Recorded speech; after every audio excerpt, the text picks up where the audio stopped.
आज हम बात करेंगे कुछ ऐसे बुनियादी सवालों की जो अक्सर पूछे जाते हैं। हालांकि ये सवाल फिलॉसफी के नहीं है, धर्म या अध्यात्म के हैं, लेकिन दर्शन और धर्म के भेद को ना समझने वाले सामान्य लोग सोचते हैं कि वो सब एक ही है और वे यह सवाल पूछते हैं। खैर, प्रश्न तो प्रश्न होते हैं, उनके ऊपर कोई विशेषण नहीं लगाया जा सकता। उनके उत्तर विशेषण से युक्त हो सकते हैं। उत्तर यह तय करते हैं कि वह आध्यात्मिक है या वैज्ञानिक। तो ये प्रश्न तो प्रश्न ही है, लेकिन हमने इसे वैज्ञानिक दर्शन की दृष्टि से एवं भाषा विज्ञान की दृष्टि से परिभाषित करने का प्रयास किया है।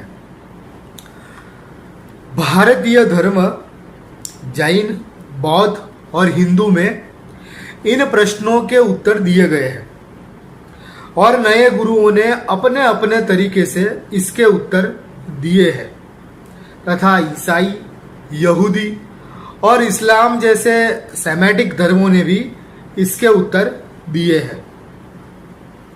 लेकिन सबसे अहम बात यह है कि जब तक इनकी मुख्य व्याख्याओं को हम नहीं समझ लेते, तब तक इनके उत्तरों की आपसी उलझनों के कारण हम इन विषयों को समझ नहीं पाएंगे। तो हमने उत्तर देने की बजाय इन सवालों में जिन शब्दों का जिक्र किया गया है, उनकी विभिन्न व्याख्याओं का निरूपण करने का एक प्रयास किया है। इन व्याख्याओं एवं भेदों को एक बार अगर आप ध्यान से समझ लेंगे तो आप स्वयं इन प्रश्नों पर स्वतंत्र रूप से चिंतन कर सकेंगे और इन प्रश्नों के सही उत्तर क्या हो सकते हैं यह भी खुद ही खोज सकेंगे। इन प्रश्नों के हमारे अपने स्पष्ट उत्तर हैं, वो हम आपको देंगे अगर आप चाहेंगे तो। लेकिन पहले इन व्याख्याओं को भली भांति समझ लें, जो कि बहुत ही आवश्यक है। इसी उद्देश्य से हम इन्हें आपके सम्मुख प्रस्तुत कर रहे हैं। यह प्रश्न आत्मा, परमात्मा और पूर्व जन्म से संबंधित है। तो पहला प्रश्न है, चेतना क्या है? What is consciousness? चेतना शब्द के अनेक अर्थ हैं, लेकिन मुख्य रूप से चेतना शब्द के मुख्य 3 अर्थों के बारे में हम यहां बात करेंगे। इन तीनों अर्थों का बोध अगर हमें नहीं है, तो जब यह शब्द हमारे सामने फेंके जाते हैं, तब हम यह किस अर्थ में कहा जा रहा है या बोला जा रहा है, उस विषय को स्पष्ट रूप से समझ नहीं सकते हैं। चेतना का पहला अर्थ है चेतन, अर्थात जीव, जो जीवित है, सजीव है, अजीव नहीं है, वह चेतना है। जिसमें प्राण है वह चेतना है। उसके अन्य समानार्थी शब्द है जीवत्व, जीवन तत्व, सजीवता, शक्ति, ऊर्जा, एनर्जी, विटालिटी या वाइटालिटी फोर्स, जीवन शक्ति, जीवन ऊर्जा। एक और अर्थ है कि जिसमें भूख होती है वो जीव होता है। वो खाकर ही तो ऊर्जावान बनता है। जो मृत पदार्थ नहीं और जिसमें चैतन्य है वह चेतना है। जिसमें जान है वह चैतन्य है। जैसे कि पत्थर में चेतना नहीं होती, लेकिन वृक्ष में चेतना होती है। हालांकि विज्ञान की दृष्टि से इसका अर्थ कुछ और होता है। चेतन का अर्थ होता है संवेदना, स्पंदन। वृक्ष से ज्यादा चेतना जीव जंतुओं में होती है, क्योंकि वे एक जगह से दूसरी जगह स्वयं जा सकते हैं। पशु पक्षियों में और हम इंसानों में जो शक्ति होती है वह प्राण, कि जिसके कारण हम प्राणी हैं, वह चेतना है। तो हम में जो ऊर्जा है, क्षमता है, प्राण है, सामर्थ्य है, चैतन्य है, वह चेतना है। यह उसका पहला अर्थ है। यह चेतना का सबसे सामान्य अर्थ है। चेतना शब्द का दूसरा अर्थ है मन या माइंड। चेतना यानी माइंडफुलनेस, अवेयरनेस, सजगता, जागरूकता, सतर्कता, होश, जागृति। चेतना का अर्थ है खुद के होने का होश, स्वयं का बोध, मैं हूं यह पता होना। यह चेतना का दूसरा अर्थ है। अहम चेतना है। चेतना का अर्थ है बुद्धि, तर्क, जिसके कारण हम सोच सकते हैं, विचार कर सकते हैं, वह चेतना है। जिसके कारण हम अनुभव कर सकते हैं, एहसास होता है, हम महसूस कर सकते हैं, वह चेतना है। जिसके कारण हम में भावना होती है, हम में भाव उठते हैं, वह चेतना है। जिसमें यादें रहती है, स्मृतियां बसती है, जिसमें संकल्प जागते हैं, कल्पनाएं उठती है, वह चेतना है। चेतना का यह दूसरा अर्थ है जो सूक्ष्म है। चेतना यानी मन, चित्त या अंतःकरण, माइंड।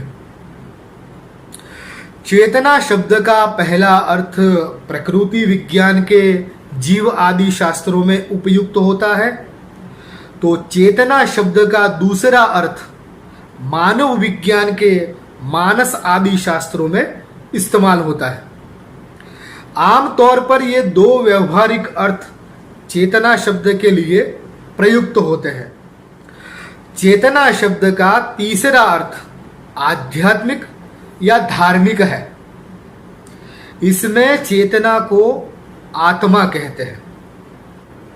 व्यवहारिक रूप से तो आत्मा और जीव एक ही है, तथा मन के लिए भी आत्मा शब्द का प्रयोग होता है, लेकिन आत्मा की आध्यात्मिक व्याख्या के अनुसार वह जीव या मन नहीं है, वह उससे भी सूक्ष्म ऐसा हमारा मूल होना है। आध्यात्मिक अर्थ में आत्मा एक तिलस्मी या रूहानी ताकत है, एक दैवी एवं चैतसिक शक्ति है। आत्मा के अन्य अर्थ है भूत या प्रेत। आत्मा घोष्ट या रूह से भी संबंधित है। आत्मा एक अलौकिक तथा परामनोवैज्ञानिक अस्तित्व है। आत्मा शरीर और मन से परे है, बियॉन्ड माइंड है। आध्यात्मिक अर्थ में यह साइकी या माइंड नहीं है, वरन स्पिरिट या सोल है। आत्मा के रूप में चेतना का अर्थ मन और शरीर के दृष्टा या साक्षी के रूप में किया जाता है। वह जो मैं हूं इसे भी जानता है, जो विज्ञानमय है। तो चेतना या कॉन्शियसनेस के विषय में यह भेद समझ लेने के बाद इस विषय पर आप स्वयं सोच विचार करें। इसी आशय के साथ दूसरे अहम प्रश्न की ओर जाते हैं। ईश्वर का स्वरूप कैसा है? ईश्वर शब्द के अनेक अर्थ हैं। उनमें से मुख्य 3 अर्थों को हम यहां समझेंगे।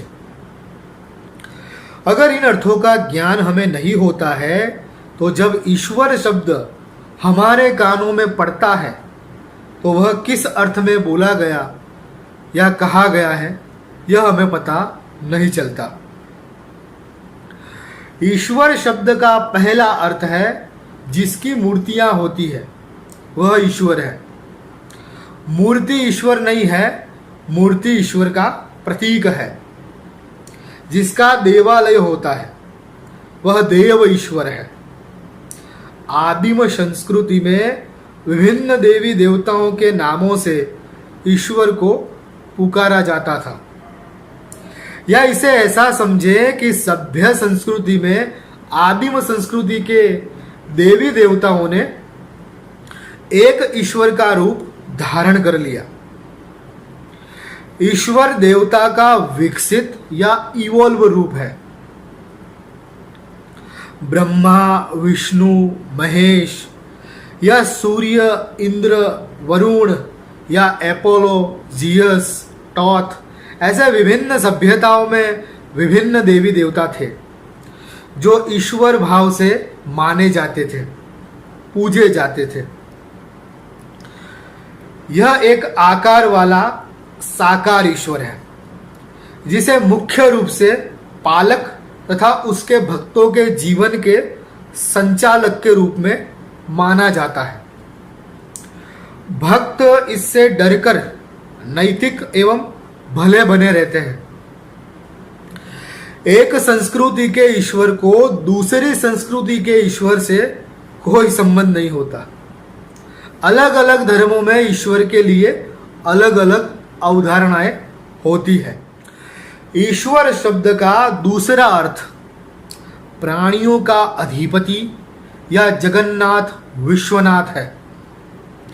यह ईश्वर का ब्रह्मांड नायक, सृष्टि के रचयिता, पालक, संहारक तथा विश्व नियामक शक्ति के रूप में आराध्य एवं स्मरणीय रूप है।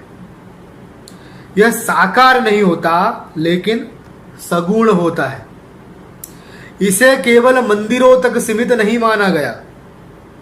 यह सभी संस्कृतियों में मान्य सगुण रूप ईश्वर है।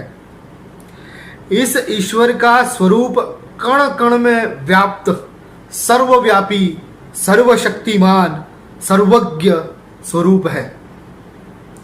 इसकी इच्छा के बिना जग में एक पत्ता भी नहीं हिलता। ऐसा यह देवताओं का विकसित रूप है जिसे सभी धर्मों के ईश्वर में जो समान गुण है, सामान्य लक्षण है, उसका रूप माना जाएगा। इसे अल्लाह कहो, खुदा कहो, रब कहो या गॉड कहो, जिसे हिंदू भी मानता है, मुसलमान भी मानता है, ईसाई और यहूदी भी मानता है। ऐसा सार्वजनीन और सार्वभौम स्वरूप जिसका है वैसा ईश्वर। यह एक प्रकार से ईश्वर की सेक्युलर व्याख्या है। ये दो ईश्वर के व्यवहार में प्रचलित रूप है। आम इंसानों में जो देवी देवता के रूप में तथा खास इंसानों में जो निराकार सर्वव्यापक के रूप में प्रार्थना करने योग्य या इबादत के लायक है, ऐसे ईश्वर के यह दो रूप है। ईश्वर शब्द का तीसरा अर्थ थियोसॉफिकल है या गुह्य विद्या के अनुकूल है। यह निर्गुण, निराकार, निष्क्रिय, निष्कल, शांत, ब्रह्म स्वरूप, तत्व रूप ईश्वर है। इसकी प्रार्थना या पूजा नहीं की जा सकती। यह उपास्य ब्रह्म नहीं है। यह जगत का मूल तत्व है। यह प्रार्थना नहीं सुनता वरन ध्यान का विषय है। यह स्पिनोजा जैसे दार्शनिक का ईश्वर है जिसे आइंस्टाइन जैसे वैज्ञानिक भी मानते हैं। विज्ञान जिसे हिग्स बोसॉन या गॉड पार्टिकल कहता है, यह ईश्वर का सूक्ष्माति सूक्ष्म रूप है। उपनिषदों में इसे अणोरणीयान, महतो मह्यान अर्थात अणु से भी सूक्ष्म तथा ब्रह्मांड से भी विराट के रूप में व्याख्यायित किया गया है। ऐसा कहकर भी ईश्वर के उस रूप को व्याख्यायित, गुणातीत, भावातीत, शब्दातीत, अलक्षण, अचिंत्य, अग्राह्य, अजात कहा गया है। इसे सच्चिदानंद नाम देकर उस नाम को भी खारिज करते हुए जिसके लिए केवल नेति नेति कहा गया है, यह ईश्वर का तीसरा रूप है। कृष्णमूर्ति कहते हैं कि जिसे पाया नहीं जा सकता या जिस पर मन के द्वारा कब्जा नहीं किया जा सकता, जिसे हासिल नहीं किया जा सकता, वह अनंत ही ईश्वर है। यह ईश्वर का रहस्यवादी, गूढ़वादी, अज्ञात, अज्ञेय रूप है। इतना समझने के बाद आप स्वयं ईश्वर चिंतन में निमग्न हो। इसी भावना के साथ इस विषय में इतना ही। तीसरा प्रश्न, धर्मों में जिसे जन्मांतर का सिद्धांत कहा जाता है वह क्या है? पूर्व जन्म और पुनर्जन्म किसे कहते हैं? जन्मांतर के सिद्धांत के मुख्य दो प्रकार हैं, लेकिन हमने समझने के उद्देश्य से एक तीसरे प्रकार के पूर्व जन्म की अवधारणा को निर्मित किया है। उसे भी अंत में समझेंगे। दो मुख्य प्रकारों में से एक आत्मवादी ब्राह्मण धर्म का सिद्धांत है और दूसरा अनात्मवादी श्रमण धर्म का बौद्ध सिद्धांत है। पहले हम हिंदू धर्म के पूर्व जन्म एवं पुनर्जन्म के सिद्धांत को समझेंगे। इसके लिए पहले कर्म के सिद्धांत को समझना आवश्यक है। हिंदू मान्यता के अनुसार कर्म दो प्रकार के होते हैं, शुभ कर्म एवं अशुभ कर्म। संसार में जब हम किसी अच्छे कर्म करने वाले मनुष्य को कष्टों से भरा जीवन जी रहा और किसी बुरे कर्म करने वाले को सुखमय जीवन व्यतीत कर रहा देखते हैं, तब हमारे मन में यह प्रश्न खड़ा होता है कि ऐसा क्यों? यह अन्याय क्यों? यह असंगतता क्यों? तब धर्म उसका उत्तर इस प्रकार से देता है, जो अच्छा सुखमय जीवन जी रहा है वह अपने पिछले जन्मों के संचित शुभ कर्मों के फल प्रारब्ध के रूप में भोग रहा है, और वह इस जन्म में जो बुरे कर्म कर रहा है उसका बुरा फल वह अगले जन्म में भोगेगा। शुभ कर्म के दो प्रकार हैं, सकाम और निष्काम। सकाम किए गए शुभ कर्मों के फल स्वरूप जीव को ऊर्ध्वलोक की प्राप्ति होती है और निष्काम कर्म करने पर मोक्ष की प्राप्ति होती है। इस मान्यता के अनुसार जीवात्मा जो भी कर्म करता है उसके फल इस वर्तमान जन्म में नहीं मिलते, तो मृत्यु के बाद वह दूसरा जन्म लेता है और उसके फल भोगता है। फिर चाहे वह बुरे कर्म हो या अच्छे कर्म हो, मगर प्रत्येक कर्म का फल उस जीव को अवश्य मिलता है। यह सृष्टि का नियम ईश्वर द्वारा निर्धारित किया गया है, इसलिए उस पर भरोसा करके फल की आशा छोड़कर निष्काम भाव से मनुष्य को अच्छे और शुभ कर्म करने चाहिए। गीता में लिखा है कि जैसे मनुष्य पुराने वस्त्र को त्याग कर नया वस्त्र धारण करता है, वैसे ही आत्मा जीर्ण शरीर को छोड़कर नया शरीर धारण करती है। आत्मा न कभी मरती है और ना ही वो जन्म लेती है। वह तो केवल एक शरीर को छोड़कर दूसरे शरीर में संसरण करती है। कर्म और फल के चक्र पर आधारित इस सिद्धांत को जन्मांतर का सिद्धांत कहा जाता है। अब इस प्रश्न के श्रामणिक उत्तर को समझें। बौद्ध धर्म में आत्मा के अस्तित्व को नहीं माना गया, लेकिन कर्म के सिद्धांत का अनुमोदन वहां पर भी किया गया है। इसमें भी कर्म दो प्रकार के माने गए हैं। शुभ कर्मों को यहां कुशल एवं अशुभ कर्मों को अकुशल कर्म कहा गया है। यहां भी प्रत्येक कर्म का फल मिलता है, इस सिद्धांत को अनुमोदन दिया गया है। लेकिन इसमें कार्य कारण एवं प्रतीत्य समुत्पादवाद के सिद्धांत के अनुसार प्रत्येक मनुष्य के अच्छे और बुरे कर्मों से सभी मनुष्य प्रभावित होते हैं, ऐसा कहा गया है। इसलिए किसी भी मनुष्य को अकुशल कर्म नहीं करने चाहिए और सभी मनुष्य को कुशल कर्म ही करने चाहिए, अन्यथा उसके जो भी फल होंगे वे हम सबको भोगने पड़ेंगे, ऐसा माना गया है। और कहते हैं कि इसलिए यह प्रत्येक मनुष्य का कर्तव्य है कि वह भलाई के काम करे और बुराई ना करे, बुरे काम छोड़ दे।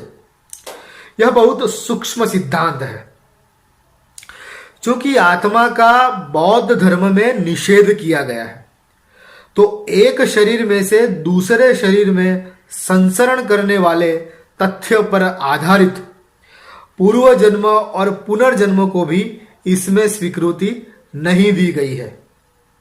सवाल यह खड़ा होता है कि अगर आत्मा ही नहीं है तो पुनर्जन्म किसका होता है? बौद्धों का पूर्व जन्म पुनर्जन्म का सिद्धांत उससे भिन्न है। बौद्ध धर्म में एक दृष्टि से देखा जाए तो शरीर को ही अमर कहा गया है और जन्मांतर भी शरीर के ही होते हैं, ऐसा निष्कर्ष निकलता है। ऐसा कैसे हो सकता है कि शरीर का पूर्व जन्म हो? ऐसा इस प्रकार से होता है कि जो है वह केवल भौतिक पदार्थ और देह ही है। यह शरीर चार भूतों का एक संघ है। पृथ्वी, जल, अग्नि और वायु जब एक निश्चित रूप में मिलते हैं या एकत्र होते हैं तो उससे शरीर निर्मित होता है और उसके कारण मन का निर्माण होता है। जब शरीर मरता है तो वह पुनः उन चारों महाभूतों में विलीन हो जाता है, लेकिन वे चार तत्व तो अस्तित्व में ही रहते हैं, उनका नाश नहीं होता। जैसे विज्ञान में कहा गया है उस प्रकार से कुछ भी नष्ट नहीं होता, केवल रूपांतरण होता है। अर्थात पदार्थ मरता नहीं, वह केवल रूप बदल लेता है। उन्हीं चार पदार्थों से या महाभूतों से पुनः दूसरा शरीर निर्मित होता है। दूसरे प्रकार से उन्हीं भूतों के विविध मेल से मनुष्य पैदा होता है, जीव जंतु पैदा होते हैं और उससे उनके मन निर्मित होते हैं। पशु पक्षी के रूप में वह पैदा होता है या पेड़ पौधों के रूप में वही शरीर दूसरा जन्म धारण करता है। बुद्ध के नाम पर प्रचलित जातक कथाओं का भी यही अर्थ है कि हम ही कभी हाथी थे या घोड़ा थे या पक्षी, जंतु या अन्य सजीव के रूप में इसी शरीर के तत्वों के मेल से युगों से जीते आ रहे हैं। अतः इस अवधारणा के आधार पर इस शरीर में उद्भूत मन से किए गए कर्म दूसरे शरीर के रूप में निर्मित मन से हमें ही भोगने पड़ते हैं। इसलिए हमें प्रकृति के नियमों के अनुकूल कर्म करने चाहिए, जो कि कुशल कर्म कहे गए हैं। अगर हम इस शरीर के रूप में रहकर उस देहजन्य दुर्भावना युक्त मन के द्वारा पृथ्वी पर अकुशल कर्म करेंगे तो उसके दुष्परिणाम हमें ही भविष्य में दूसरे शरीर के रूप में भोगने पड़ेंगे।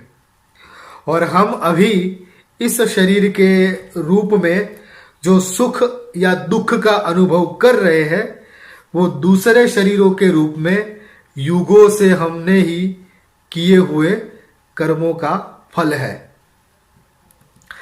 इसे ऐसे समझें कि हम अभी जिस शरीर के रूप में जीवित है उसमें अगर पानी का व्यय करेंगे, प्रदूषण में वृद्धि करेंगे, प्रकृति को नुकसान पहुंचाएंगे तो आगे जाकर दूसरे शरीर के रूप में हमें ही उसके कारण निर्मित अभाव, पीड़ा और परिताप को भोगना पड़ेगा। इस सिद्धांत के अनुसार व्यक्तिगत जन्मांतर की बात नहीं की गई वरन सामूहिक अवधारणा दी गई है। हरेक व्यक्ति के कुशल कर्मों के फल सभी लोगों को भोगने को मिलते हैं और प्रत्येक व्यक्ति द्वारा किए गए अकुशल कर्मों का फल भी सभी मनुष्यों को भोगना पड़ता है। एक थॉमस एडिसन की खोजों के कारण सारी सृष्टि आलोकित हो उठती है और एक हिटलर की घृणा से अनेक जीवों के जीवन में तिमिर व्याप्त हो जाता है। अब हम जन्मांतर के सिद्धांत की अर्थात पूर्व जन्म एवं पुनर्जन्म की एक परिकल्पना आपके साथ साझा कर रहे हैं और इस अवधारणा को हम डार्विन के विकासवाद के संदर्भ में भी समझ सकते हैं।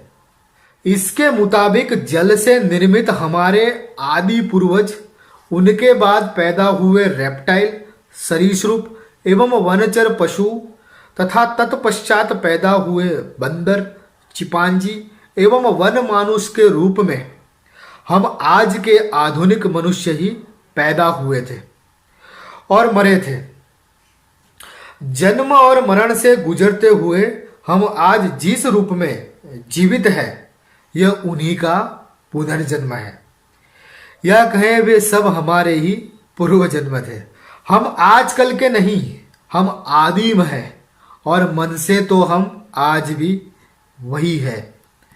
विकास सिर्फ शरीर के स्तर पर हुआ है।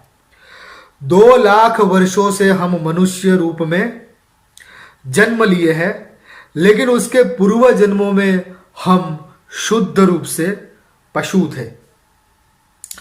पशु युगों से जीता आया है और उसके एक कोशीय आदिम सजीव रूप के ही हम पुनर्जन्म है। इस प्रकार आत्मा, परमात्मा एवं जन्मांतर के सिद्धांत की विभिन्न व्याख्याओं को हमने आपके समक्ष पेश किया। इसे आप बार बार देखिएगा और इस पर सोचिएगा, विचार कीजिएगा। दूसरे ऐसे ही रोचक विषयों के साथ हम फिर आपके सम्मुख प्रस्तुत होंगे। अंत में दर्शन एवं ज्ञान के प्रसार में हमारा सहयोग करें। इस वीडियो को ज़्यादा से ज़्यादा शेयर करें और हमारी चैनल को सब्सक्राइब करना ना भूलें। धन्यवाद।